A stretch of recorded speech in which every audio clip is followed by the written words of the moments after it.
exploration of global governance mechanisms. Today we are entering the courtroom of international affairs, where the rule book is none other than international law and treaties. These are the legal frameworks that guide interactions between countries, set standards for acceptable behavior, and provide a basis for resolving disputes. Think of them as the traffic laws of the global highway, helping to keep things moving smoothly and preventing chaos. So, let's put on our lawyer hats, grab our gravels, and explore the fascinating world of international law and treaties. International law, the glue that holds the world together. International law is a bit like a giant puzzle. It's made up of different pieces, including treaties, customary law, general principles of law, and judicial decisions. It covers a wide range of issues from human rights and environmental protection to trade, diplomacy, and the use of force. So, what exactly is international law? It's a set of rules and principles that states have agreed to follow in their relations with each other. It's not like domestic law, where there's a clear hierarchy and enforcement mechanism. International law relies on the consent of states to participate, and enforcement can be tricky. But despite its limitations, international law plays a vital role in global governance. Treaties, the contracts of international relations. Treaties are like the contracts of international relations. They are formal agreements between states that create binding legal obligations.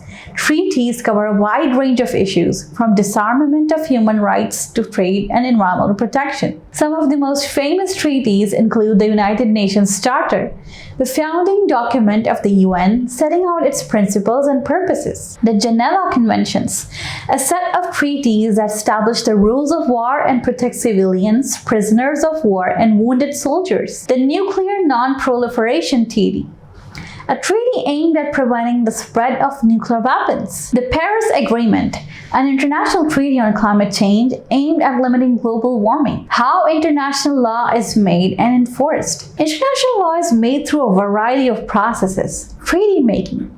States negotiate and agree on the terms of a treaty and then ratify it to make it legally binding. Customary international law.